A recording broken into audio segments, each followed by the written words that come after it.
पितरों का उद्धार कैसे करता है श्रीमद् भागवत। श्रीमद् भागवत करने से पितरों का उद्धार हो जाता है। भागवत पुराण करवाने वाला अपना उद्धार तो करता ही है, अपितु अपने 7 पीढ़ियों का उद्धार कर देता है।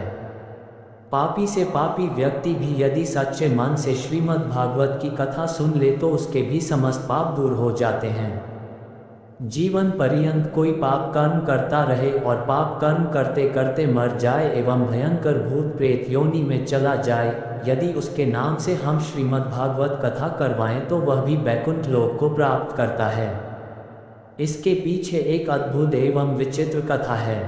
तुंगभद्रा नदी के किनारे किसी नगर में आत्मदेव नामक एक ब्राह्मण रहते थे। ब्राह्मण बड़े सुशील और सरल स्वभाव के थे, लेकिन उनकी पत्नी धुंधली बड़ी दुष्ट प्रकृति की थी। वह बड़ी जिद्दी, अहंकारी और लोभी थी। आत्मदेव जी के घर में कोई कमी नहीं थी, लेकिन उनकी कोई संतान नहीं थी। एक दिन उन्हें स्वप्न हुआ कि तुम्हारी कोई संतान नहीं, इसलिए तुम्हारे पितृ बड़े दुखी हैं और तुम्हारे दिए हुए जल को गर्म श्वास से ग्रहण करते हैं। आत्मदेव जी को बड़ा दुख हुआ। सोचने लगे कि मेरी संतान नहीं, इसलिए पितरों के दोष से ही मेरे घर में गाय का कोई बछड़ा नहीं होता और न ही पेड़ पर फल लगते हैं। संतानहीन व्यक्ति के जीवन को धिक्कार है। वह तो इहलोक परलोक दोनों ही में दुख पाता है। एक दिन सब कुछ छोड़ छाड़ कर दुखी मन से आत्मदेव जी सीधे वन चले गए।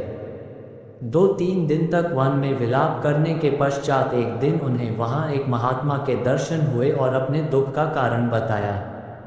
महात्मा ने आत्मदेव जी को एक फल दिया और कहा कि इस फल को अपनी पत्नी को खिला देना, इससे उसका पुत्र हो जाएगा। आत्मदेव जी घर आए और अपनी पत्नी धुंधली को वह फल दे दिया।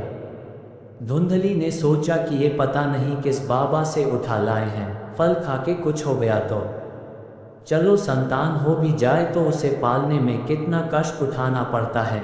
मैं गर्भवती हो गई तो मेरा रूप सौंदर्य ही बिगड़ जाएगा। ऐसा सोचकर उसने वह फल घर में बंधी बंध्या गाय को खिला दिया और आत्मदेव जी से कहकर 6-7 महीने के लिए अपनी बहन के घर चली गई।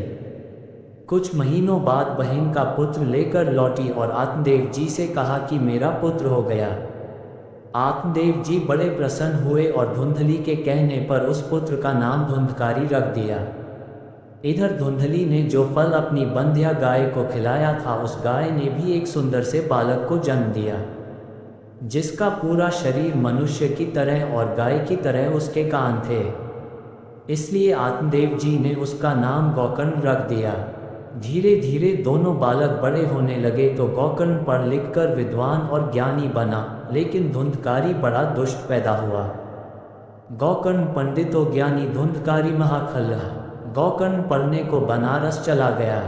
धुंधकारी गांव में ही बच्चों को पीटता, वृद्धों को परेशान करता, चोरी करता, धीरे धीरे डाका डालने लगा और बहुत बड़ा डाकू बन गया।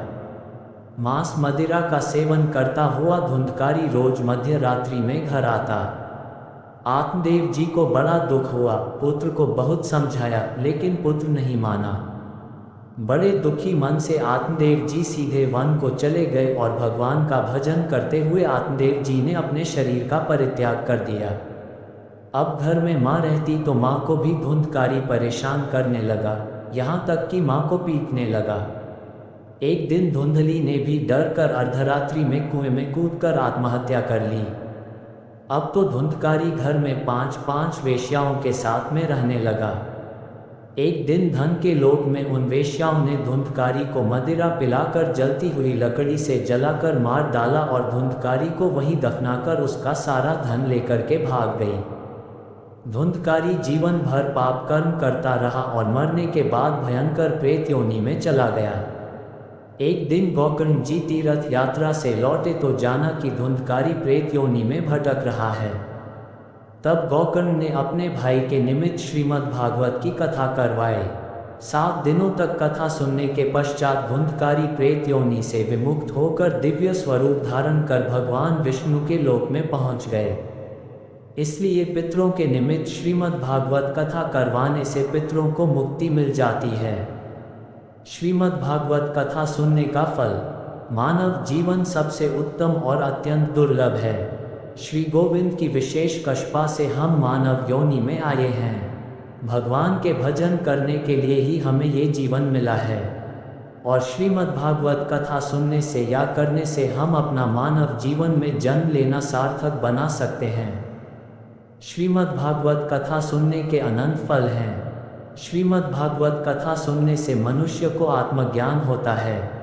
भगवान की दिव्य लीलाओं को सुनकर मनुष्य अपने ऊपर परमात्मा की विशेष अनुकंपा का अनुभव करता है। श्रीमद् भागवत कथा करने से मनुष्य अपने सुंदर भाग्य का निर्माण शुरू कर देता है। वही लोक में सभी प्रकार के भोगों को भोग कर परलोक में भी श्रेष्ठता को प्राप्त करता है।